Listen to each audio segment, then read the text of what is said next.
اعوذ باللہ من الشیطان الرجیم بسم اللہ الرحمن الرحیم۔ تقویٰ اسلامک چینل کے پیارے سے ناظرین، السلام علیکم۔ ہمارے چینل میں خوش آمدید۔ آپ نے اگر اب تک ہمارے چینل کو سبسکرائب نہیں کیا تو برائے مہربانی چینل کو سبسکرائب کریں اور ساتھ میں بیل کے آئیکن کو دبا دیں تاکہ تقویٰ اسلامک چینل کی ویڈیوز آپ کو بر وقت مل سکیں۔ محترم ناظرین، آپ میں سے اکثر ناظرین نے قرآن کی سورہ فیل پڑھی ہوگی۔ یہ قرآن پاک کی 105ویں سورہ ہے، جس میں اصحاب فیل یعنی ہاتھی والوں کا ذکر ہے۔ آج ہم آپ کو ہاتھی والوں کا قصہ مختصراً بیان کریں گے۔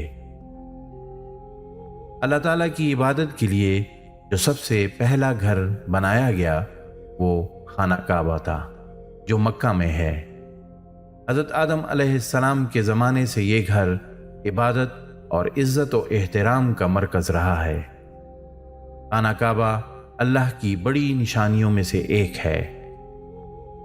آپ صلی اللہ علیہ وآلہ وسلم کی پیدائش والے سال حبشہ کے بادشاہ کی طرف سے یمن کے عیسائی گورنر ابرہہ الاشرم نے صنع یمن میں ایک نہایت خوبصورت اور بڑا گرجا گھر بنایا۔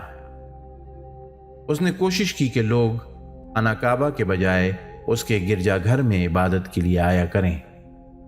یہ بات اہل مکہ اور دیگر عرب قبائل کو سخت ناپسند تھی، لہٰذا انہی لوگوں میں سے ایک نے ابرہہ کے گرجا گھر میں گندگی پھیلا دی۔ ابرہہ کو بہت غصہ آیا۔ اس نے سوچا کہ جب تک خانہ کعبہ موجود ہے لوگ اس کے گرجا گھر میں عبادت کے لیے نہیں آئیں گے۔ ابرہہ نے ایک بڑی فوج جمع کی۔ چند لمبے چوڑے طاقتور ہاتھی کعبہ کی دیواروں کو معاذ اللہ گرانے کے لیے ساتھ لیے اور مکہ کی طرف روانہ ہو گیا۔ مکہ کے قریب پہنچ کر ابرہہ کے سپاہیوں نے اہل مکہ کے کئی اونٹ اور مویشی پکڑ لیے۔ ان میں سے 200 اونٹ آپ صلی اللہ علیہ وآلہ وسلم کے دادا عبد المطلب کے بھی تھے۔ ابرہہ نے اہل مکہ کے پاس پیغام بھجوایا کہ اس کا ارادہ صرف خانہ کعبہ کو معاذ اللہ گرانے کا ہے اور وہ اہل مکہ سے جنگ نہیں کرنا چاہتا، لیکن اگر انہوں نے اس کا راستہ روکنے کی کوشش کی تو وہ ان سب کو برباد کر دے گا۔ عبد المطلب قریش کے سب سے بڑے سردار تھے۔ وہ ابرہہ سے ملاقات کرنے اس کے پاس پہنچ گئے۔ ابرہہ انہیں دیکھ کر بہت متاثر ہوا۔ وہ اونچے قد کے نہایت خوبصورت اور باوقار شخصیت والے تھے۔ عبد المطلب نے ابرہہ سے کہا کہ جو اونٹ تم نے پکڑے ہیں ان میں سے 200 اونٹ میرے ہیں، چنانچہ وہ مجھے واپس کر دو۔ ابرہہ نے ان کی اس بات پر کہا کہ میں تو سمجھا تھا کہ آپ مجھ سے خانہ کعبہ کو نہ گرانے کی بات کریں گے، جبکہ آپ نے صرف اپنے اونٹوں کی بات کر کے مجھے مایوس کیا۔ عبد المطلب نے جواب دیا کہ اونٹ میرے ہیں، اس لیے میں نے تم سے اپنے اونٹوں کی بات کی ہے، جبکہ خانہ کعبہ اللہ کا گھر ہے اور وہ خود ہی اپنے گھر کی حفاظت فرمائے گا۔ ابرہہ نے ان کے اونٹ واپس کر دیے۔ عبد المطلب نے اہل مکہ کو پہاڑوں پر چلے جانے اور شہر مکہ کو خالی کر دینے کا حکم دیا۔ وہ خود خانہ کعبہ کے دروازے کا کنڈا پکڑ کر اللہ سے دعا کرنے لگے کہ اے اللہ، اپنے گھر کی حفاظت فرما، ابرہہ اور اس کے لشکر سے اپنے عزت والے گھر کو بچا لے۔ دعا کے بعد عبد المطلب اپنے ساتھیوں کو لے کر آس پاس کے پہاڑوں کی چوٹیوں پر چڑھ گئے۔ ابرہہ نے خانہ کعبہ کو معاذ اللہ گرانے کے لیے اپنا لشکر تیار کیا اور اپنے ہاتھی پر سوار ہو کر مکہ کی طرف چلا۔ جب وادی محصر میں پہنچا تو ہاتھی زمین پر بیٹھ گیا اور آگے نہ بڑھا۔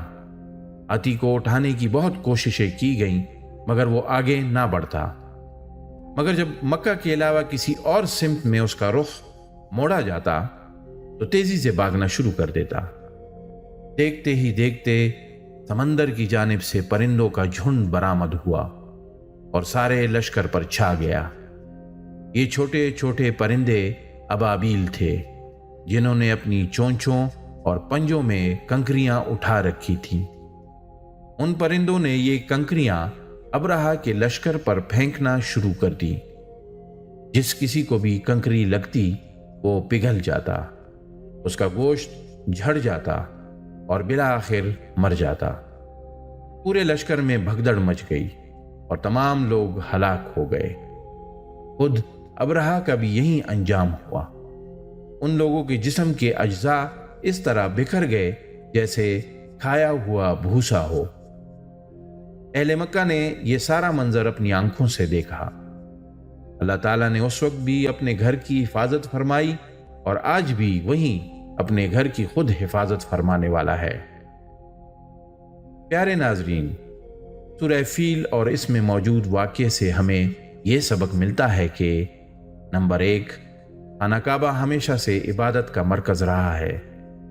نمبر 2، ہمیں خانہ کعبہ کی عزت و احترام کرنا چاہیے کیونکہ یہ اللہ تعالیٰ کی نشانیوں میں سے ایک ہے۔ نمبر 3، سب سے زیادہ قوت اور طاقت اللہ تعالیٰ کی ہے اور اللہ تعالیٰ سب سے بڑا محافظ ہے۔ نمبر 4، ہمیں سب سے زیادہ اللہ تعالیٰ پر بھروسہ کرنا چاہیے۔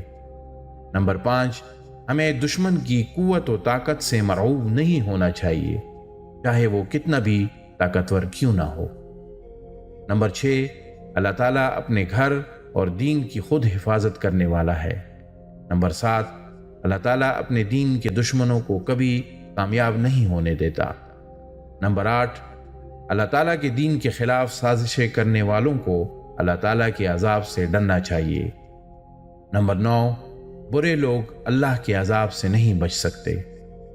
نمبر 10، نافرمانوں کے برے انجام سے ہمیں عبرت حاصل کرنی چاہیے۔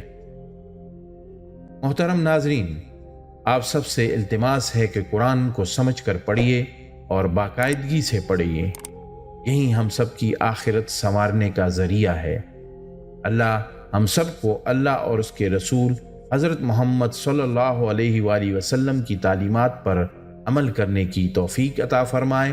آمین۔ وآخر دعوانا ان الحمد للہ رب العالمین۔